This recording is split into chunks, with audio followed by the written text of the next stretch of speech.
Huh?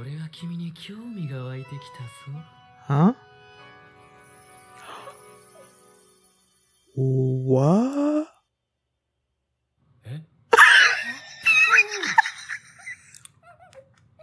What?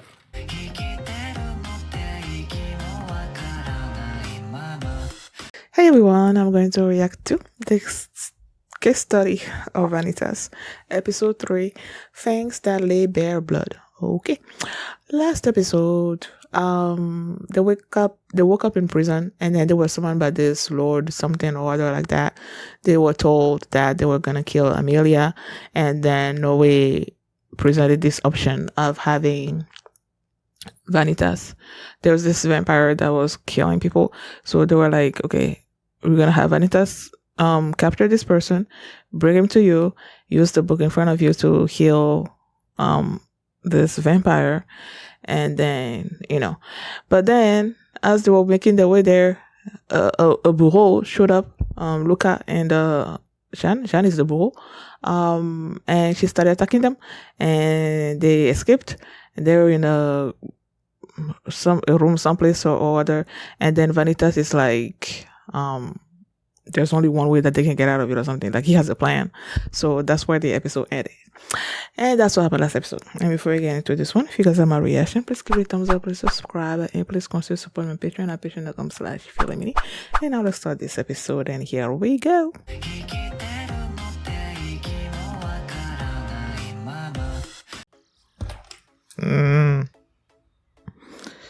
Because it feels like it's still Paris, but like another dimension or something. I don't know. Whatever. Yo, people, what the heck is up with this episode? So let's talk about the way Vanitas dealt with Jeanne. Oh my gosh. He told Noe he was gonna create a space where vampires would be under control or something or other like that, but it was gonna be too hard on Luca, so he should protect Luca, but then keep him like inside and like close his mouth, because whatever it is that he was gonna do was gonna be too hard on him. So it was up to Noe to protect him.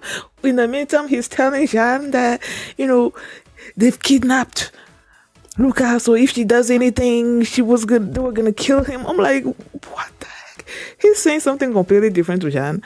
Well, he told Noe a completely different thing. And I'm like, if Noe had known, like, Noe couldn't hear what he was telling Jeanne. So I'm like, if Noe had heard when he said that if she does anything, they were gonna kill Luca, Noe would have spoke out and said something. So I feel like that's why he probably lied to him, because he's such a good-natured kind of person, So I'm like, and then he just like, when Jeanne was like begging not to kill Luca, and she had this look on her face, he just like, I like it, and then you just like kissed her. I'm like, what the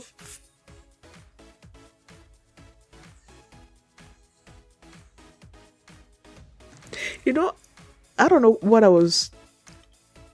think I was searching something on YouTube about Vanitas or something or other like that, and I saw a thumbnail of someone, or was it a title of someone saying that was hot, and it was a picture of no wait I'm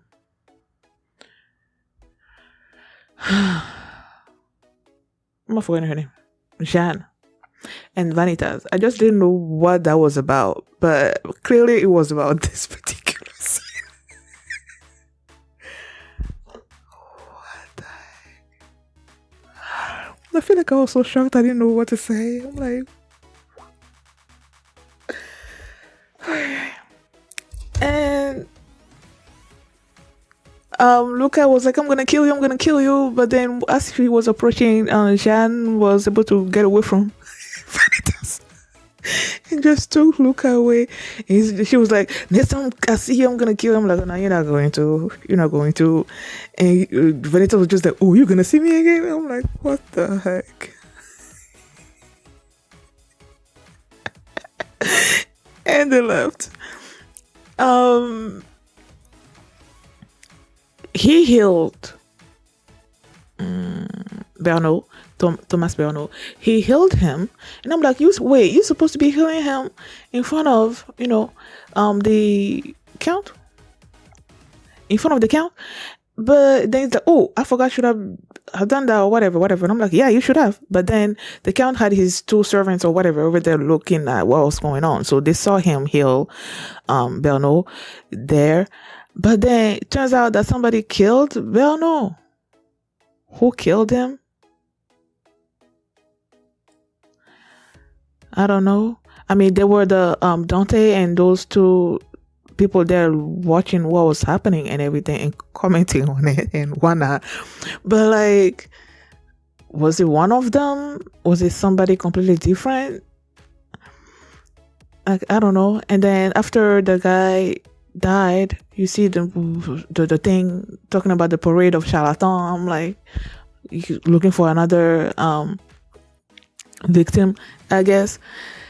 And now you go to them with the count, and then the count is like, y'all are gonna be, first of all, they're not gonna kill Amelia anymore, and then they were all gonna be staying at the something shushu hotel shushu.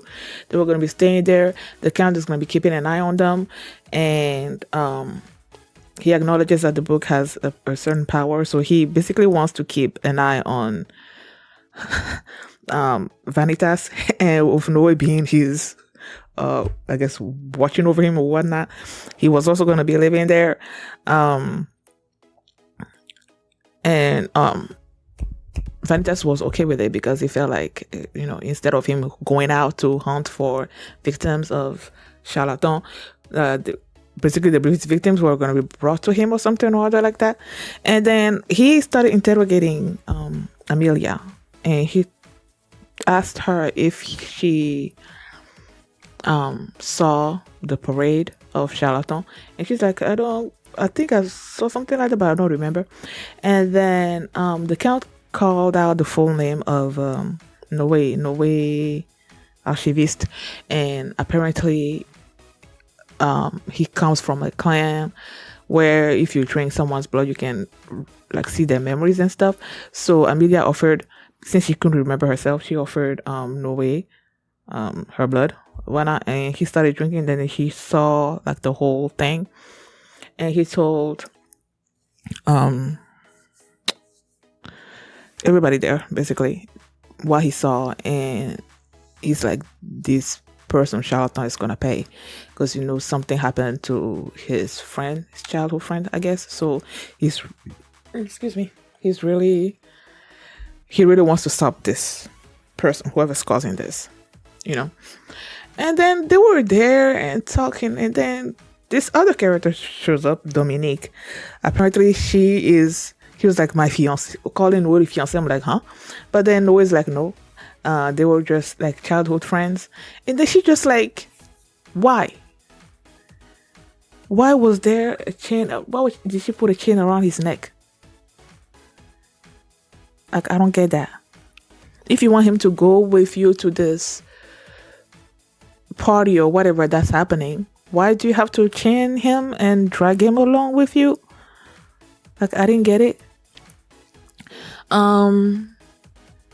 And as they were gonna go there, they opened this particular door, and then there was this purplish barrier thing there, and they're like, that thing is like is the barrier between the human world and the vampire world.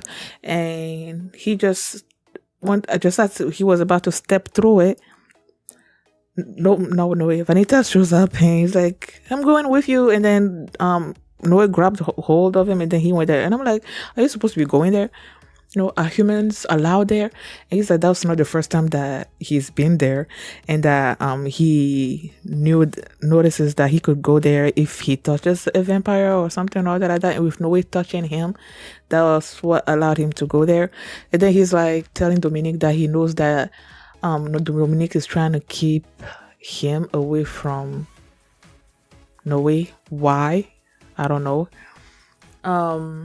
Yeah, and I think that's why the episode ended. Right, they went there, and then Vanitas is like, this place never changes or whatever. What was it called again? Altus Paris. So yeah, that's the vampire world that they're currently in right now. Um, Let me see when. I don't remember exactly when. Oh, no. When Vanitas was like, let me properly introduce myself. Let me go back and read that again. The book and my name were passed down to me by the vampire of the blue moon. But I'm human. Okay, he said that previously.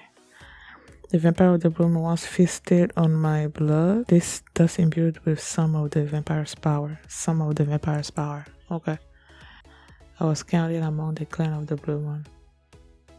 Are there other person counted among the clan of the blue moon?